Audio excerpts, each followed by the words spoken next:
Okay, we'll make a start. We've got a couple of people coming later, but we've got a good turnout tonight, which is excellent. What you can see up here is where we're up to. This evening we've got Andrew talking about, I'll introduce him in a minute, Andrew talking about Outlanding, and I'll be talking about flying for records and kind of what all that's about. And moving on next month, we've got Jeff Wood talking about airspace, which is really valuable to know and understand that, particularly flying around South Australia. Craig's talking about introduction to cross-country flying. Competition. Competition flying, yeah. Well, yeah. Competition cross-country flying, okay. August, Frank's talking about maximising performance of your aircraft and how to use it efficiently. And then there's a to be advised. At the moment, I haven't got any takers for a second slot in August, so it either might be a very short session, unless I can get volunteers for any particular topic there, so coaches or anybody else can think about how we can fill that second slot. And then the last event this year for the winter coaching series is Mandy talking about badge flying and sporting code elements, and Bernadette having returned from Europe at that time talking about where gliding is up to. Probably a little bit of Schleicher focus since he's the Schleicher coach. Since last month when we were here, I've stuck this on here. GDAL coaching is now confirmed. GDAL is coming to South Australia. It took a lot of coordination effort to get him here, so please make use of his services. The format for that is changing considerably from the last time he was here was 3 years ago. I think it was about 3 years ago. And he did tour Australia, I think it was 2 years ago, but South Australia missed out at that time. Format's changed. He's gone more professional. We know he's put out a book now, so trying to make some money from that. He also is trying to at least cover his costs and make a little bit of money out of the lectures that he provides. In return for that, you get a more professional lecture. So he's actually put together a full-on lecture series with pre-prepared material, which I'm assuming he'll make available. And we're running those lectures. He's running them all around the country, and he's also doing the same lectures elsewhere in the world. We're running them here in South Australia on the Sunday the 6th of November at Adelaide Soaring Club, running all day, and will not be free. He charges a standard rate of $80 per person per day for those lectures. From what I've heard, it is well worth the money doing that. What I'm trying to do, and the other coaches, the other state coaches trying to do, is actually knock him down a bit on the price, and actually try, if we get enough people there, and say, look, let's cap that at say $800 for the day, in which case it might only be $40 or $30 or something for the pilot, rather than having 50 people turn up, $80 a head is quite a lot of money. So that's what's happening then. So that's aimed at any standard.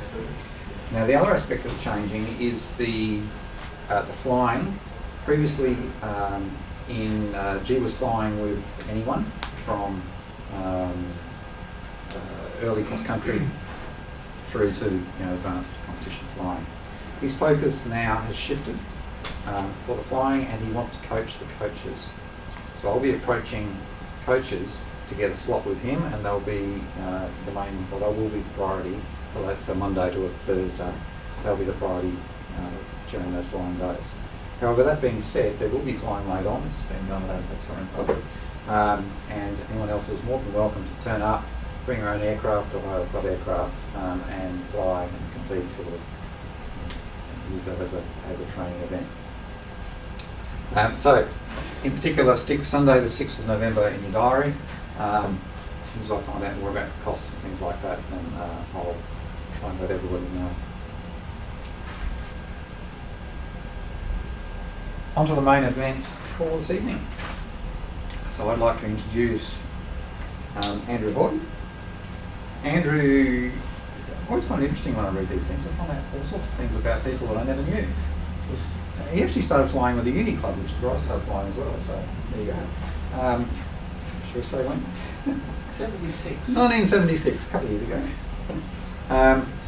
And he initially flew in Emilis's long-wing kookaburra. That isn't the kookaburra that met its demise, is it? Oh dear. It has gone, has it? Well, it, I wasn't quite sure if it was still operational. well, may or may not have been, but there was a kookaburra that in the winds a couple of months ago was in a hangar, and the hangar disintegrated around it, and that's the end of that kookaburra. Ooh. They're rebuilding it. I heard they were going to rebuild Oh, it. okay. Yeah, well, The I hangar with heard. the cooker. Maybe build a better hangar as well. Who knows? Okay, and EGC is operating blank back then. We then went to the Navy. Yep. For a few years, for 5 years it was. 5 years in the Navy. Yeah. And after that, when we came back from there, flew with the Colorado Gliding Club, because there flies. Got into competition flying in 1985. And landed out 20 kilometres away. On the way out. On the way out, there you go. Don't worry, we've all done that. It's a good way to learn. I'm not going to do that again. I saw everybody going by overhead at 4,000 feet. It's worse when they're at 10,000 feet. Oh, you can't see them at their height. And he's competed in a bunch of competitions since then, including the Multi-Class Nationals 2010 15-metre class in his Mosquito. He's an instructor since 1986, and obviously a coach as well. And he's been actively instructing in that time, and is now the chief flying instructor at the Colorado Gliding Club. He's got 2,100 hours and 5,100 flights, which is not a very good flight average, but he claims that's due to instructing us for a couple of years. Oh, yeah. Especially on a winch. Lots of short Circus flights. galore. He also enjoys flying, jumping out of aircraft, perfectly good aircraft. We've been doing that since 1997 with 1,250 jumps, which he says isn't a lot, but it sounds like an awful lot to me. It's more than you Some guys probably. have over 10,000. Well, take a few years to get to that. Including jumping out at 23,000 feet in the USA. Biggest plane he's jumped out of is a 727. And he's also flown smaller jump plane, 102s, 206s. Gets a kick out of going up with lots of passengers and coming back. Tilt the plane over sideways and throw them all out that way. And late breaking news this afternoon, he said that he'd outlanded 25 times, I think it was. wasn't Yeah, it was. Yeah. Yeah, which I think in that number of years is not many times. So Yeah. hopefully they're all Because good there are out. not many competitions or cross-country flights, basically. So Andrew's going to be talking to us this evening about outlanding and how to do that safely. Consider it badly busted up in the aircraft, I think it's probably fairly safe. Right. You can actually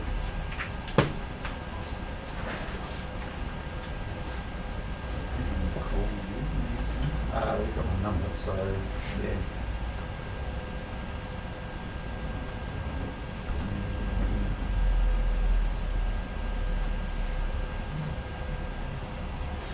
Okay, off we go, discussing outlandings tonight and any ins and outs of those things, the sort of thing to look for, what to do about them if they go bad, all that kind of thing. A series of about 30-something slides,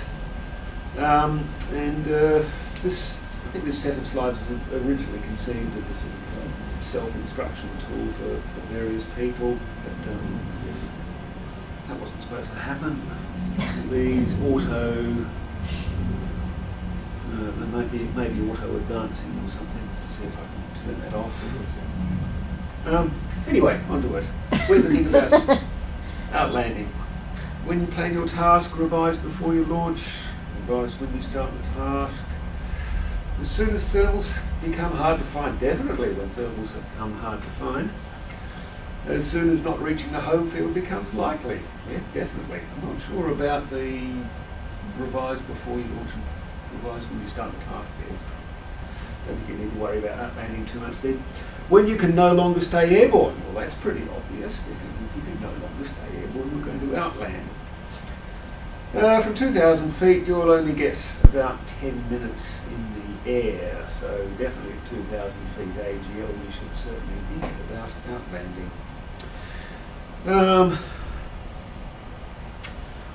How far can we fly? You should have some idea of the glide angle at all times of the aircraft, whether you're flying a super hot ship like an ASG-29 or perhaps something even better. This is going to be auto advance.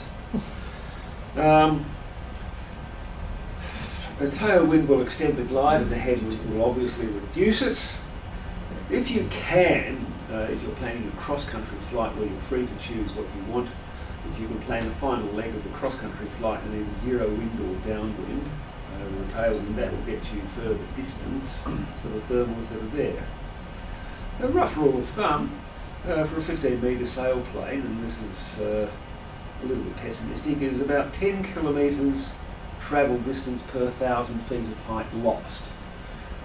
Becomes more accurate for things like ASK-21s, and for your hotter ships that's pretty conservative. You can always back up a final glide computer by mental arithmetic, but then if you've got things like XC SAW running anyway, that'll give you a pretty good idea. Another way of working it out is 1 nautical mile is about 6,080 feet. So if the L over D of your glider is divided by 6, that will give you the distance in nautical miles per 1,000 feet lost. And you can see that roughly here. The ASG-29, 1 in 48 will give you 8 nautical miles, which is about 15 k's.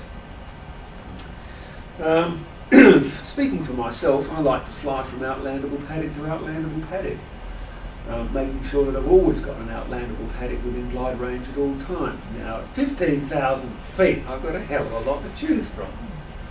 At 1,500 feet above the ground, I am basically flying from paddock to adjacent paddock.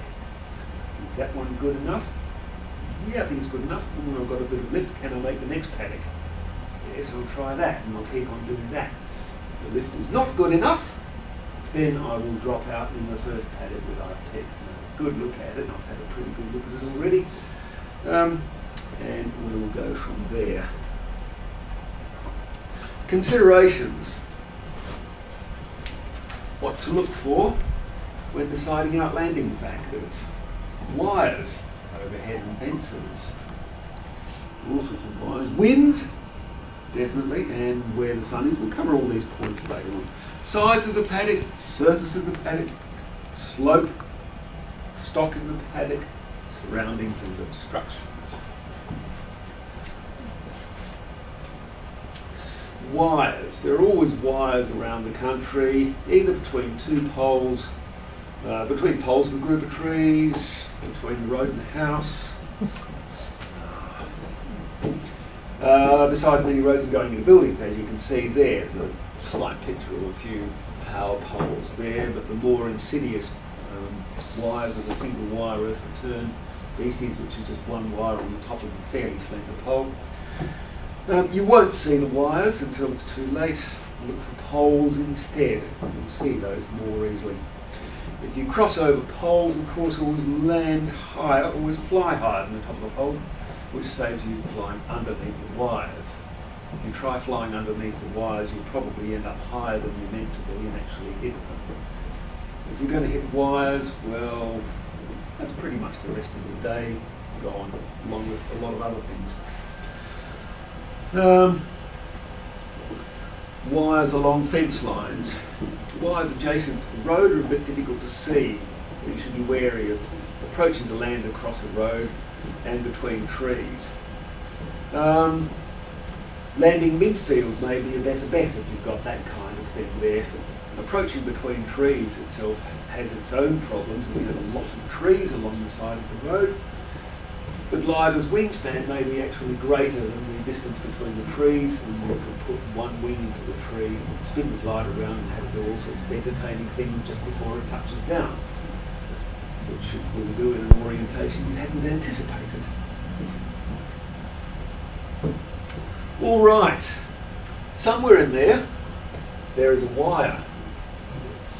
We don't know where, but can you see something in there that might give a clue for it? The shadow right there, indeed, of the power pole, that beastie there. That's it. And that's one that's local to that farmhouse area. It's got a transformer at the top, so that's where the single wire line is going to end. Now, you don't know what direction it's coming in from. It could be any old direction. Having seen that, well, you know there's going to be one next to a farmhouse. You'll then need to search for the next pole around it, which could be in any direction. That will give you the direction of the wire. Basically, you're trying to find all the poles around the place, and then you can assume there are wires between all of them.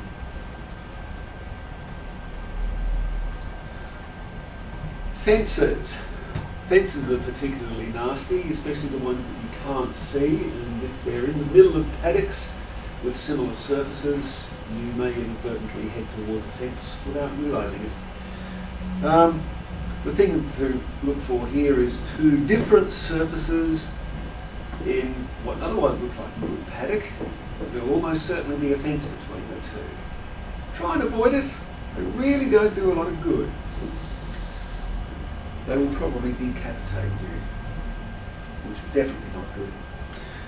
If you have to, or if you find yourself going towards a fence and unable to stop before it, ground loop the aircraft.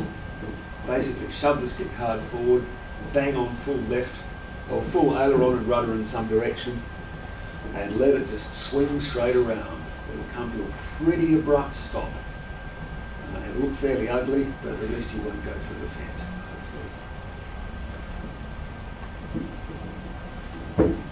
Look for fences and fallow paddocks. That's one you can actually see from where the picture is shown there because it's reasonably close. If you're approaching in a glider, you may not be able to see that in time. You can just see the fence, of course, through along here, which may be difficult to see if you're trying to land in that paddock. There may be some clues, you may not. If you can pick one nice single big paddock with a uniform surface, that's good. Wind considerations. Landing into wind very obviously reduces the landing run and increases the approach angle. That will allow you to approach over a line of trees or wires a bit more easily and to get into the field of fraction sooner. Crosswind you can get away with, providing it's not excessive. Okay, the glider will probably wear the cock a bit at the end of the ground roll, but it's not impossible. If you're landing in a crop though, you definitely don't want to try that into a crosswind, as otherwise you will probably have one wing lift up when you don't want it to. If the other wing then goes down into the crop, and that is the first wing to counter the crop, you'll then ground loop before you even touch down. Landing downwind certainly increases the landing distance. High ground speed, very definitely potential for stall in if you haven't recognised that you have a tailwind and you inadvertently, subconsciously pull the speed back, and on base length to final, things can get interesting. If, however, you're landing upslope, then you land upslope, whatever the wind is. We'll come to slopes later on. With the sun, yes, a lot of summer flying is done with winds northwest, west, southwest, that kind of thing. Later on in the flight, near sunset, you could have the sun in your eyes. A clean, unscratched canopy is a must at that point, so hopefully you would have cleaned the canopy well before the start of the flight. Any dirt or scratches on the canopy with the sun ahead of you will considerably reduce your available vision. In fact, you probably won't be able to see out of it. All you've got then is the clear vision panel on the left.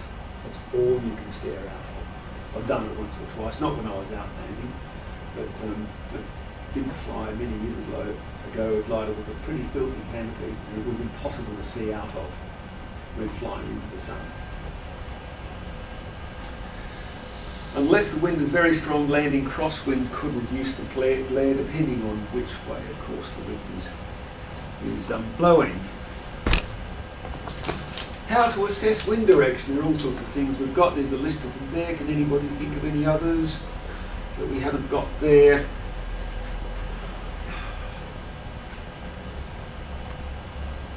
All the wind direction on the map, yes. Wind from navigation device, they're pretty good at it. Things like XC source show you what the winds currently are. And hopefully the wind on the ground might not be too different. Drift over the ground, yes. Ripples on a lake, ripples over a tall crop. Not that you really want to land in the tall crop. Smoke, dust.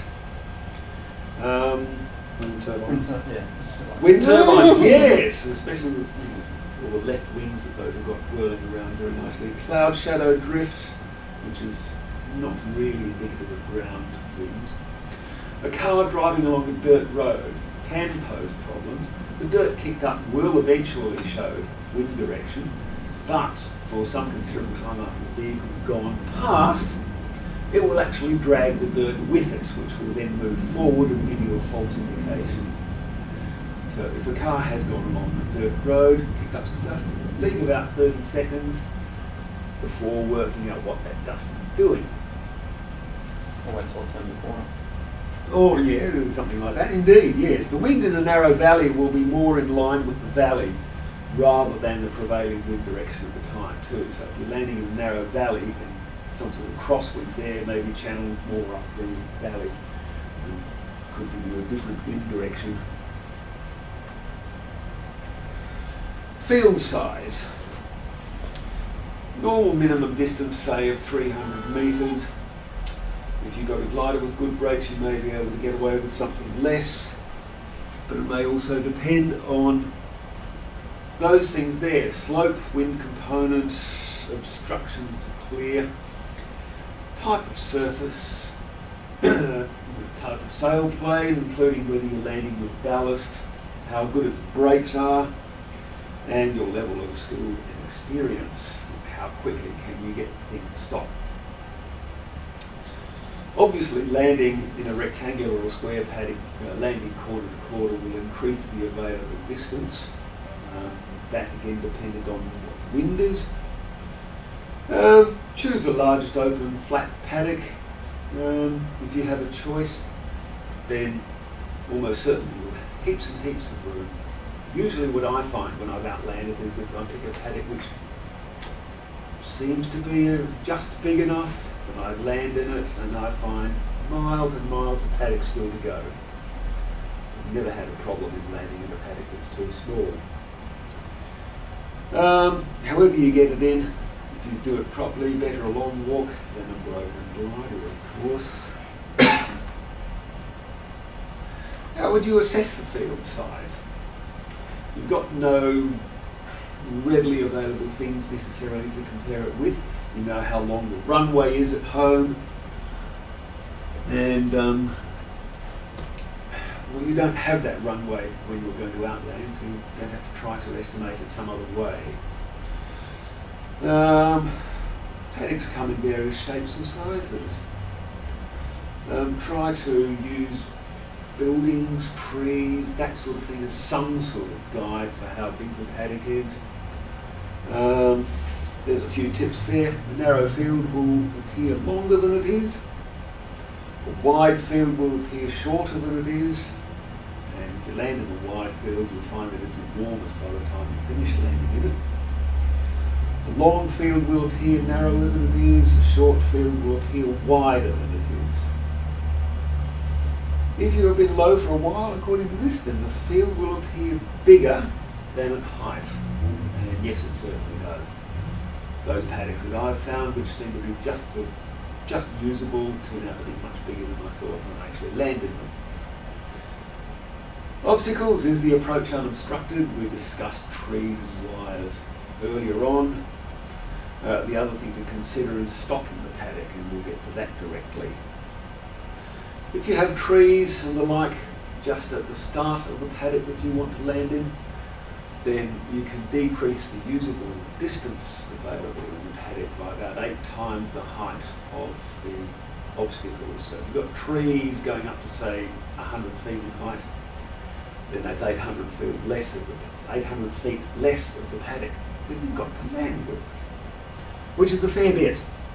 I think actually I remember G. Gale in Finland was experimenting with a novel technique of landing in a restricted paddock over trees, and that was to come in at fairly low speed and then to dive down immediately over the trees and then get into the paddock with what he had left of the aircraft. It's not a technique for beginners.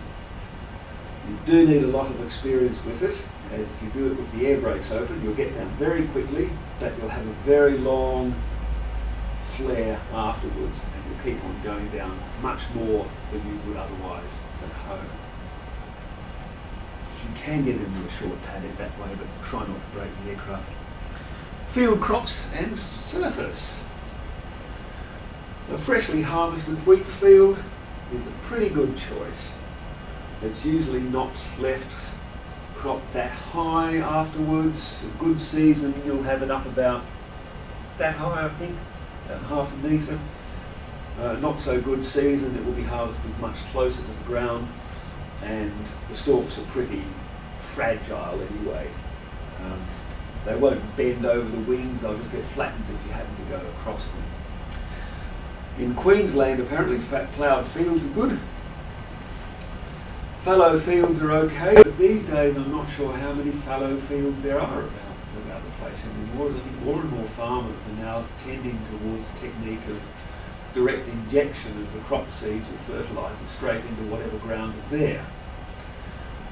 Therefore, there's going to be no need from about this point on to either plough a paddock or leave it fallow. They can just keep on using the same paddock again. So they may not get too many fallow fields. Low crops are also okay. Rice, cornfields or tall canola. Canola can, I think, get up to about this high. Cornfields are anything up to the height of the ceiling there. Massively high, so you don't want to land at those.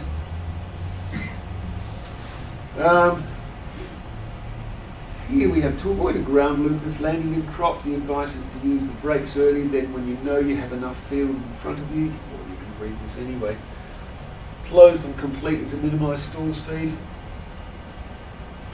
I'm not sure how good that is, as I've never had to try the technique myself. And I think if I was landing in something like a high crop, I'd try to find another paddock first. If there is one, but I have done. If there is, Very yeah. high wheat crop. Yep.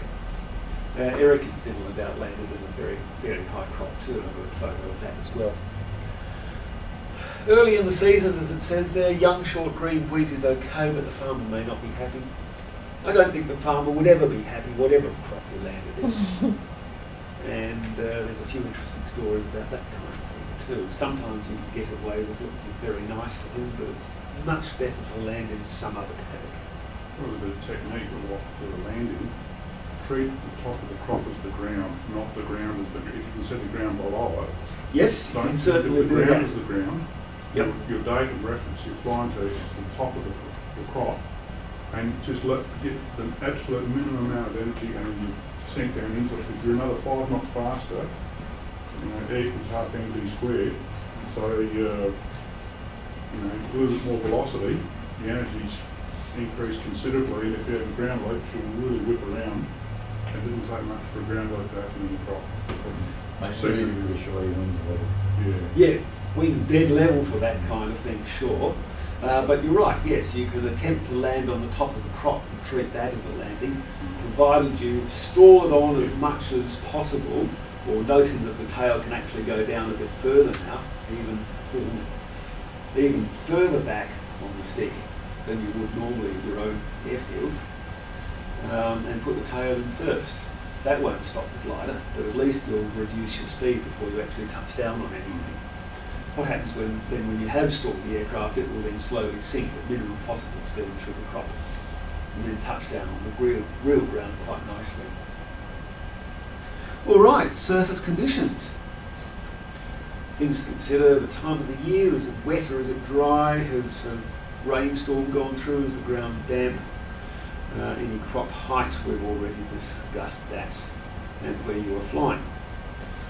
Any undulations in the surface, things like little creek beds can be a real problem, because they will appear much bigger when you actually encounter them than you've been able to see from the air.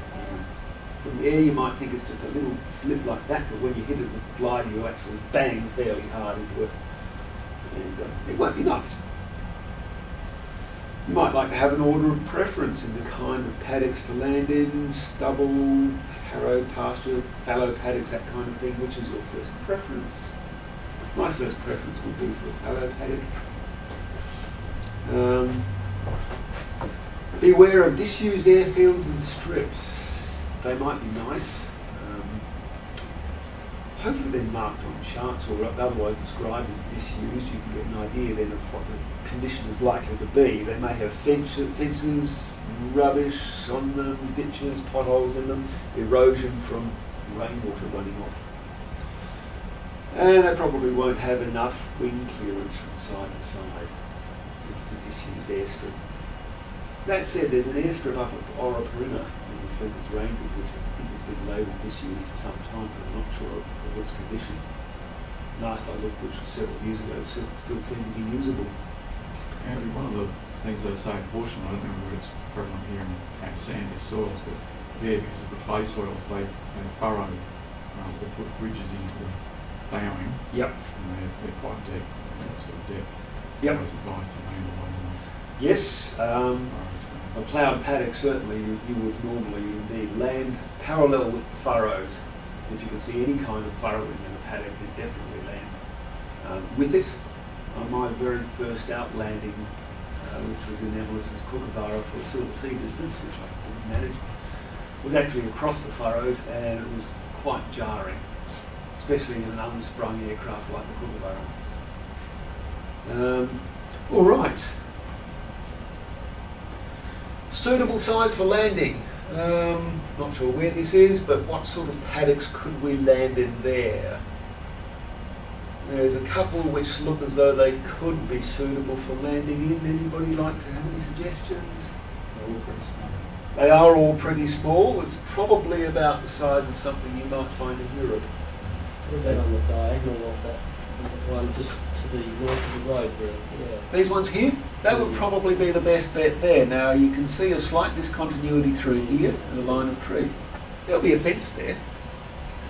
So you could try either that direction there, that there, possibly that there, maybe the other way, depending on what the wind's doing. But they're all pretty small. Probably upslope towards the road as well, because the river particularly. Yes, there is a river, so that may be a downslope here. In fact, that looks like an old river course through there. So it'll probably slope upwards from there. You probably want to approach from this direction and land that way towards the road. That may be a suitable option there, but there's not a great deal in that. That How may do you be... reckon that paddock would be? Well, there's some sort of house there. That could be not more than 1,000 feet long, that paddock, I'd say, perhaps even less. So you're looking at 300 metres tops for that paddock. What about the darker coloured paddocks, like, These ones here? that's likely to be cropped? Oh, that looks like a fallow paddock to me. Its dimensions are even smaller than this one here. At least this way you can land like so and have a reasonable run. Looks like it'd be hard pressed to determine whether there's any undulations on that as well. Yeah, exactly. I thought you may be able to use this one through here. That looks a bit awkward. However, that looks like some sort of depression there, which could be a little bit awkward. I flew with a person who had a bad outlanding accident a number of years ago in a motorville, and his paddock selection, he would accept a much smaller paddock Yep. than I'd be comfortable with. Mm-hmm. And I've got a hell of a lot more experience in him, and he said, "Oh, I can see now." his selection choice wasn't good. Yep. So big is beautiful, go for it. Yep, indeed. Where there is a farmhouse, there are likely to be swirl lines. So again, you want to have a look at the poles and the attendant shadows. This other than Bill Anderson, who is currently a pilot and has flown extensively from Benalla over many years, has stated apparently that a tidy farmhouse equals tidy paddocks. Maybe that's true. If you can see the farmhouse is occupied and looking tidy, the paddocks are likely to be reasonably good. Where would we land in this one? Good exercise, pick paddocks out when you don't actually need them. Again, this is what I tend to do all the time, flying from paddock to paddock in a cross-country flight anyway. These paddocks down here, good, all those good, yeah, fine. There are plenty of good areas to land in here. We can see that they're bigger than the ones in the previous slide. Anybody got any suggestions? Bit up from the bottom. This one here? Yeah. Yeah, you could land all the way along here. That looks quite usable there. Everything else is fine. Yes, this one is another possibility, but you may have trouble getting your wings past there. Looks like it might be vines. Sorry? Looks like it might be vines, which wouldn't be good. Don't know. I don't think so. I think it's just mowed, that one. I don't think there's any vines around there. If there are going to be vines in one paddock, there will be vines in lots of other paddocks too. Right. Got one with a bit of a creek through that top right sort of area there. This one here, you can actually land in that direction through there. Yep, that would be usable. That would certainly be usable. And in the green paddock to the right of it, that's another possibility. A couple of these other ones here through there might be a possibility too. That looks quite usable there. And once you're down in those paddocks, you'll probably find that you've used up about half the ground roll than you thought you might. There's quite a few good paddocks there. Again, buildings, and there could be swirl lines there. I can't see any swirl lines there at the moment. There's your farmhouse. There's got to be something around somewhere. It could be another swirl line or pole there, and perhaps one across here. You really do have to try and find them as far as you can. Here's another one. This is in northeast Victoria, apparently. The fence lines in this area run north, south and east, west, so it gives you a reasonable sort of set of compass directions. Again, there are plenty of usable paddocks in that one. Any suggestions? But I reckon any of these slightly brownish reddish paddocks there would do. Do they look usable? Yep, I think so. This one's an interesting one. This is actually near Waikerie, east of Waikerie, about 120 k's east of Waikerie, I think. Out in the scrub there is that diagonal strip, it's northeast and southwest. And it is in fact an airfield. And I thought we could use that for landing, but then when we had a non-flying day during the multi-class nationals, I think it was, I drove out there and had a look at it. These pictures I've got from Google Earth. That's a much closer view. So you've got a nice runway there, but we've got gable markers here. They are 15 metres apart. So if you landed straight down the middle of the strip there, your wings will touch those. You can't aim just past it. You could land just past it. I think they're 90 metres separation from one set of gable markers to the next. So it could be interesting. If you had to land there, what would you do? So I think the easiest thing would be to land slightly to one side so that one wing will miss, and then just as you go over the marker, tip the glider over that way to raise the other wing as much as you can without putting the lower wing actually on the ground, which will then tend to ground loop the aircraft. Is there a fence line on both sides of the strip as well? There is not. No fence lines there. But that would make a great landing strip if there weren't those gable markers. Why? So close. Yeah, it's Really in width. Yeah, well, your average Cessna won't worry about those things there. So fly over. They'll just fly over it. In fact, any powered aircraft, little powered aircraft, something like your Piper Warrior, has only got about 9-10 metre wingspan anyway. Yeah, that's really bad setup. And you have to look at any other strip around the place. The gable markers are much further back, like on the the edge of that strip. Yeah. Like in the middle. Yeah, it looks a beautiful strip, but it isn't. For what it's worth, Cass are revising Part 139, which describes where the gable markers should go. I'm not pushing for flush gable markers in a lot more places. Yeah, I think this is. We're working on it. Yeah.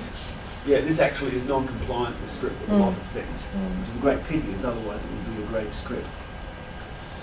Observe carefully low-lying areas, gullies and ditches. Fallow paddocks may have tall tussocks and high grass. Mostly they won't, but sometimes they will. Again, there are some good landing paddocks there.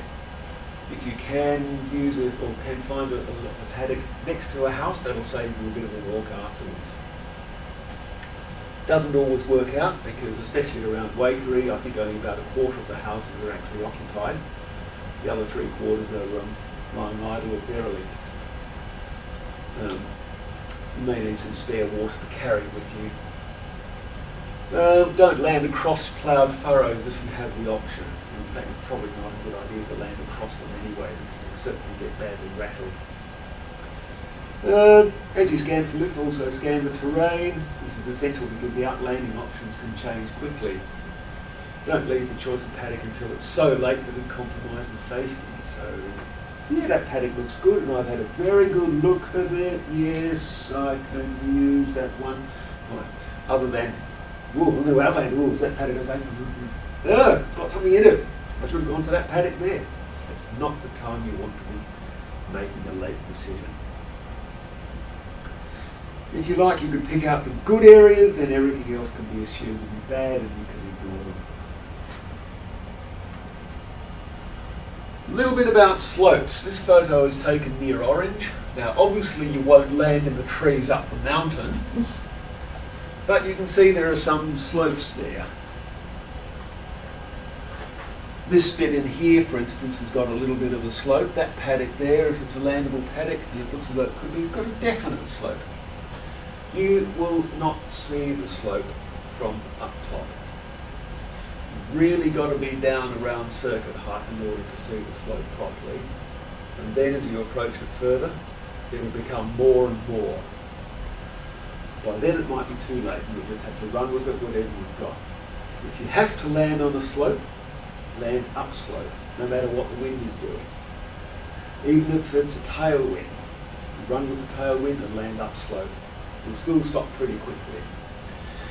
One thing to do with landing upslope is that you will need to flare considerably more. When you do your normal flare for landing, like so on a flat surface, it takes so long. If you have to change to land upslope, there's a lot more flare needed, so you'll have to consider a little bit of extra speed and to pull back on the stick more than you used to. What about the aspect ratio or the perspective from the field, some different angle as it come in? It could be on a different angle as well, and like it would look different. You know, yes, feel like you're too high. Yes. If the land is sloping up like that, then the normal approach, or what you think is a normal aspect approach that you might conduct onto it, will now be too low. You will need to be considerably higher than otherwise you would think you need to be in order to make that slope in the first place. If you consider your normal 15-degree angle of approach to your home airfield on a dead day, and then try the same aspect on an upslope, especially if it's a 15-degree upslope, that means you then must be flying perfectly horizontal, which will cause you problems. You'll end up running out of airspeed and dropping the aircraft down short. So you need to be coming much higher, as though you're landing into a good headwind, which you actually won't have. Don't land downslope for obvious reasons. Your glide slope might actually match the downslope that you're trying to land on, and you'll never land. You'll just keep on going. And the thing that stops you will be that large gully at the bottom. And you don't want that kind of thing to stop you. You want the glider to remain intact. More speed upslope. You definitely want a little bit of extra speed upslope and to approach with a higher aspect angle than you would otherwise. You can't see the angle of the slope from overhead. You can see it a little bit if you say 30 degrees from horizontal, which is around about there. Enough extra speed to be able to fly up the slope, then flare out. Otherwise you will pancake into the hill, which is very bad. Generally it doesn't do much good to the undercarriage. Landing in hilly terrain. Hilly terrain removes a convenient horizon. If you're on your base length for your circuit and the hills ahead of, if there are hills ahead of you which are higher than where you're landing, yet you're used to a horizon at your home airfield, you might actually subconsciously fly up towards that false horizon and lose your speed. Your turn onto final then may turn into a spin on final. Pay particular attention to the ASI in the circuit, that's one time. You certainly pay attention to it. Again, flying on base leg towards rising terrain will cause you to lose speed, with potential for spinning in on the turn to final. Paddocks in winter. This looks as though it's a fallow paddock which has got some green growth in it. Could be soggy but safe. Try not to get the retrieve vehicle bog growth. Four-wheel drive usually come in handy. This looks as though it's probably not too bad. It looks as though any wet spots have dried out largely, and you could be quite okay landing there. I don't know about those green paddocks up the top there. They look as though they could have something interesting in them. My preference would be to go for the pale paddocks. Does everybody think that's a good idea? Yeah, I certainly would. The farmer won't be dropping into those. Supposedly this is the same field but with tall woody stemmed growth. Well, it could result in a bit of damage. You don't know what's underneath it. There may be rocks, there may be depressions, there may be horrible things. The pilot of this plane thought he was landing into a smooth black paddock and then found this on final. The approach was well controlled actually, there was no damage. A lucky escape. But if the approach is accurately flown with wings level and speed reduced on the top of the crop with the sailplane then allowed to settle, there is unlikely to be any damage. It's a good idea to make note of the surrounding agriculture and the state of all crops. You can actually do this at your home airfield in the off-season by driving around and having a look at paddocks from the ground, see what they look like, and then see what they look like from the air. This height will likely cause a ground loop. Yes, it would.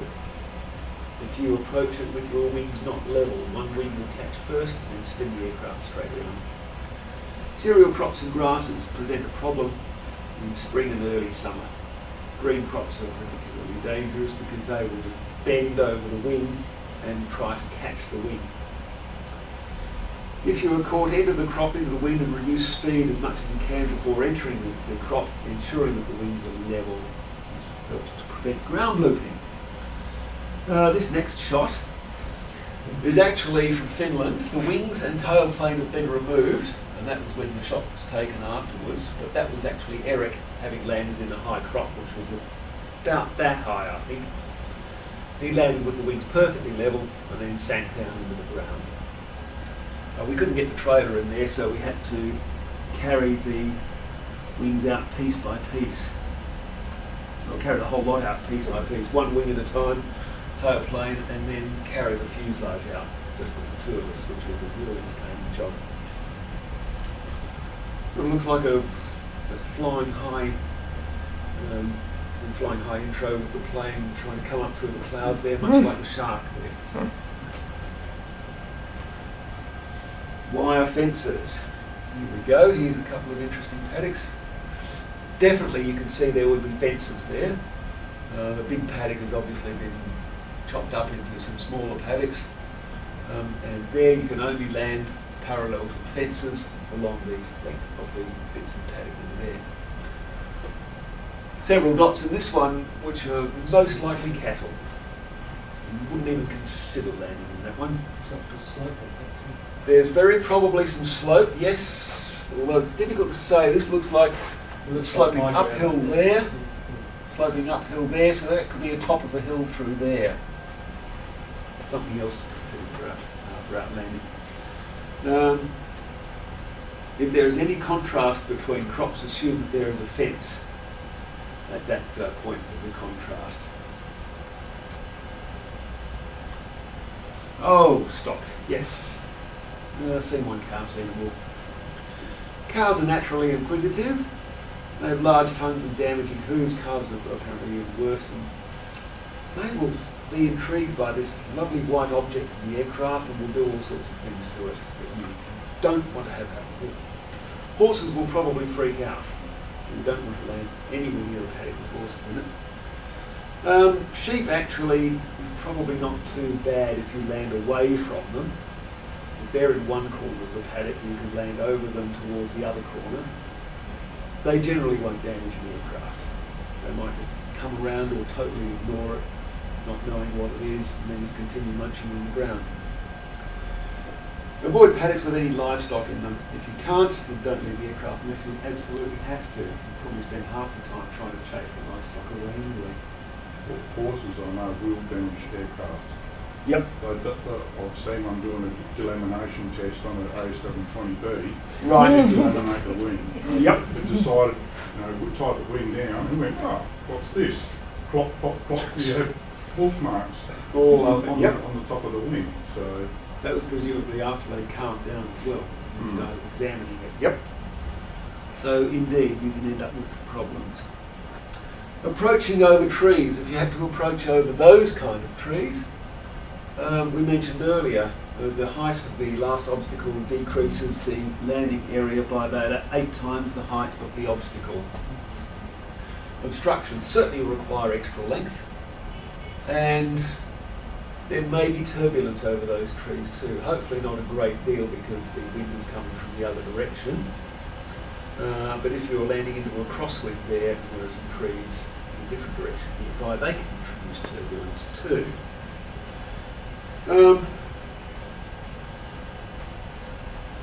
You may find a few of those in a paddock too, in an otherwise perfectly usable paddock.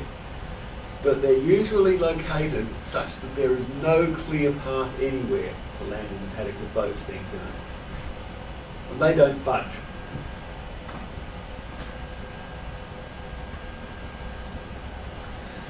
A few pointers there on preparing to land out. At 2,000 feet above the ground, transmit. Let's do something this up. Transmit that you expect to land out, then leave it alone. That brings up an interesting point with the radio. Quite often I find that if I think I'm going to outland, I will radio up that I'm going to outland, and then I will guarantee to find a thermal. If you think you're going to outland, radio up. Then leave the radio alone. Once you've examined the paddock and do your circuit, you've got enough to think about landing in the paddock without worrying about the radio. There's no further information you can give over the radio anyway. Select your paddock, hopefully you already have. Continue to reassess. Look for an access point or road to save yourself a long walk. Gates are probably in one corner or another. If you can't find the gate, don't worry about it. Just land. Ensure that the water is dumped. However, on a hot day, a long way from anywhere, you may want to leave some water in the wings if you are flying a ballasted aircraft, which may even save your life. Focus on your goal but integrate options as you descend. When you get to 1,000 feet, then stay with what you have selected. There will be no need to have to find another paddock, the next one across, if at 500 feet you find the one you're landing in is really unsuitable. Just go with what you've got. The usual 1.5 stall speed plus half the wind speed, you know how it goes. Normal fast check, and remember to put the wheel down, or make sure it's down. There have been any number of reports of wheels up in outlandings. At 1.5 times the wind speed, that's what I always understood. Well, someone said to me recently it's half the gusts. Yes, if you are experiencing gusts, you can add in half the gust factor as well. So you can add the wind component and add on then half the gust factor on top of that, which will give you quite a bit of extra to play with. So if you're getting winds of 20 knots, then you'll add 10 knots to your 1.5 knot stall speed. If it's gusting for 30, you'll add another 15 knots on top of that and come in pretty fast. That will take into account all sorts of wind conditions that you encounter. Landing circuit. Fly your normal landing circuit with the normal spacing. It will probably appear a little bit more cramped than your standard circuit because the field is invariably a bit smaller. But fly what you're used to. Don't fly higher than normal. This works against you. Don't rush it. Have good speed control. In your circuit, you will have about 2 minutes to get everything organised, and that's actually, if you've got your field selected, enough time to calm down about everything and do an adequate landing into the field. There's no point being flustered. You want a low energy landing, yes, but keep the approach speed correct to the conditions. There are very few crashes that have been caused by 5 or 10 knots of extra speed on final. The only thing I think of might be in a small paddock with a heavy aircraft that you can't stop in time. In Australia, nearly all of the paddocks are huge, so there shouldn't be a problem. If landing on a serviceable airfield, land on the runway with a prepared strip. A serviceable airfield really ought to have side areas off the strip, which, if it's used regularly by powered aircraft, are there for if they have some sort of funny engine failure, particularly multi-engine aircraft, and steer off to the side. That's gone again.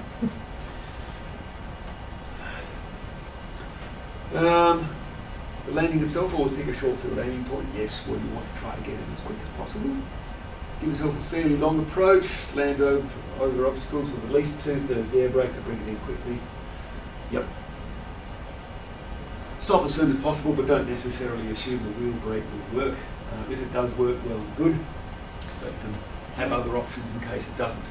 I was always told that you should pick 2 paddocks when you're doing an outlanding. Is that still part of what they teach? That if you get low, you find... Not necessarily taught, however, you can option. certainly have 2 paddocks picked. That's not a problem at all, as long as they're adjacent to each other.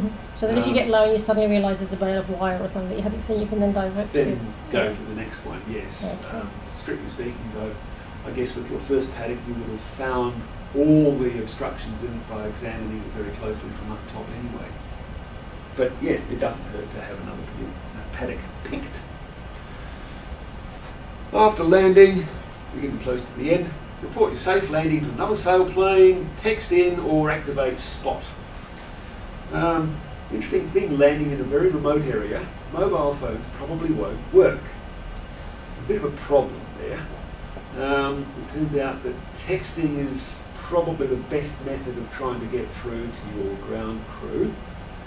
And by all means turn off mobile data or whatever it is on your phone, as if you leave that on in a very weak strength signal location, you can chew up a lot of battery power as the phone goes into a high power mode trying to find a reliable data connection, and you probably end up running out of battery in about half an hour. Secure the aircraft, phone the club, any way you can, report GPS position. The GPS position technique I tried at a Joe Glide in Leeton in 2007. It works brilliantly every time. Report the GPS position, let the ground crew then know exactly where you are, making sure that you report it in the same format each time, like degrees, minutes, seconds, or degrees, minutes, decimal minutes. Find the property owner and get permission to release the sailplane. Sometimes you can't, especially if it's a huge paddock with a farmhouse 20 kilometres away or something like that. Do as little crop damage as possible. If you haven't landed in a crop, there won't be any damage there. Make sure you've got all your debris out of the field and de-rigging tools after you've finished. And you don't want to leave anything in there for the farmer to pick up. Thank the farmer. Mostly, they will be good to you. You can occasionally get the irate farmer though. What you do with irate farmers is not really in this talk. They had one in Finland actually. He demanded €200 for a crew to take a glider out. They ended up phoning the police. The police came along and told the farmer to get knotted. Aero tows, not permitted on days of total fire ban. You have a day of total fire ban, forget about an aero tow retrieve altogether. It actually brings us along to what kind of retrieve vehicle you might use for a retrieve as well. A lot of modern day petrol engines have very high temperature catalytic converters which have been known to set fire to lovely crops. There are a few photos around the place of a crop going up in smoke, possibly with a glider trail next to it. They're not very good. Diesel cars aren't so I seem bad. to recall a picture of a car on fire and had it in one In of the recent Queensland, yeah. editions. Yeah, Just Queensland. recently, yes Yeah. indeed, that was the one. Yeah. But there That have was been the others car, as well. yeah. I think farmers have had similar problems with some of their modern cars doing something in the paddock. They've been known to set fire to crops as well. Must take the cat converters out and run a straight pipe. Well, you can do that, yes. I'll leave the illegalities of that out of it. Reflection. At 2,000 feet, you may only have 10 minutes left. The repair may take months. Hospital visits are expensive. Use that time wisely. Looking after the ground crew is good insurance too. One reason they've come to collect you is probably to gain their own insurance. Don't despair when it's your turn to be their crew. It can be good fun if you make it so. I actually had great fun retrieving Eric from all sorts of paddocks in Poland and Finland. I got to know the countryside quite well. Better than he did. Always treat Outlanding as an adventure. If everything goes right and you find the right paddock, there's nothing in it, you've seen from up top that there are no wires through it, no obstructions, no nothing, then really an Outlanding is a comparatively trivial exercise. If you can contact the crew then, they'll come and get you and you can have fun flying the next day. That is it. Thank you. Bring a book. I'll bring a book, yeah. We can play games on your phone, that kind of thing. Any questions? So probably I've got a few reflections on Outlanding that I had that resulted in significant damage to my glider, and it was out in the air for over 6 months. And it was a couple of things. Also, I was wearing these pants. We'll change them tonight. First time I put my wallet, one of these, quite solid thing, put it away, get it away, right, hop in the glider, go and fly, and then when I went to put the undercarriage down, don't get it down. Because in the 27, your legs are locked in, you can't move them. And I was going, and I was on downwind going, come on, get it down. I was finding the left hand, safe speed near ground, and all that sort of jazz like that, trying not to stall it and things like that. And eventually I sort of wriggled that around, and I managed to get the gear down so I had to fly with no hands for a while. You have to be calm, you know, so Yes. I did that. It was getting to the point, otherwise no, slam wheels up after a while. I thought, all right, get the gear down. Yep. It was a fallow paddock. I expected before, and I just looked like I had some sheep runs in there. They weren't sheep runs, I found out afterwards. They were erosion contour mounds. Right. And all of the fallow paddocks along Boyder's line, especially out near Orroroo, around that area there, and I think there's some around Yakka as well, all of the fallow paddocks, they stay fallow forever. And they've all got erosion contour mounds in them. Especially with probably the heavy rains. And they look like sheep the top of the mound looks like it's a sheep run. You just think, oh, it's just sheep running back and forth between a spot and they wear a track, which they do. Right, okay, it's a sheep run. And then afterwards I was on base leg and I thought, gosh, there's another swirl lines, poles I could see that I didn't see before because we're only a farmhouse. So I was looking for them. All right, let's clear that. Rocks in the paddock in the final spot where I was in. All right, I want to avoid hitting them, so just ease the brakes in a bit more. It's a bit of an upslope to start with and then over a bit of a hill and then down. And as I went over the top of the hill, rolling over, just like from here virtually to the where you go to the toilets there, I see this erosion contour mound come up. And all I could just go and sort of brace for impact. So I just locked myself up. Well, it was not even enough time to do a ground loop. Locked myself up and I hit this erosion contour mound, probably doing about 20 odd knots. And the mound was about that high. So the fuselage went up, the wheel off the ground. And then later on the wheel hit it. Good old smack. I didn't bust the canopy. My head's about that far away from it. Wasn't comfortable at all. You can imagine. But yeah, broke the undercarriage, fuselage damage, wing damage, tailplane damage. So very expensive. So expensive. But yeah, this little thing here, Yep. stopped me from having a good look on downwind as well from a different perspective Right, you were focused on just that one thing. on this task to Yes. get my gear down. Yep. The distraction on that, and then later on, looking for the swirl line and all that other stuff, I didn't see the other side of the erosion contour mount on finals. And it's the sort of thing you wouldn't think of when you get in the glider in the first place. Exactly. So I don't do that anymore. That stays empty and In there. that goes in there. You didn't have a problem when you put the wheel up? Because what it does, the way I'm sitting in the glider is like that. So that just slides down there. But when I was putting the gear, when I was going up, it actually jammed because that slid down. You got more clearance. But going up, it locked up. So I could not get the gear down. I've got enough room in there without it, but it was quite an interesting. And the accident write-up was more about dehydration and nothing about the clothing and the wallet. Yep. But it was just a simple thing like that. And I write that in there, and I said this is what's happening, but more of the focus was about dehydration caused that, Yep. which is a lot of bollocks to me. Yeah. Because I actually started taking all vitamin B tablets that caused the urine to go all yellow when I landed, and I made a note of that. Yep. But anyway, There was an interesting outlanding I did. It was not so long ago actually. It was in the, I think it was a Club and Sports Nets, I think, at Waikerie, a couple of years ago, when a cool chain ripped through the whole area and dumped a lot of people out just short of the airfield. I could see that this really strong wind had now come through, and I think we got word through on the radio that the wind had really picked up as well to something over 30 knots, maybe even 40 knots over the airfield.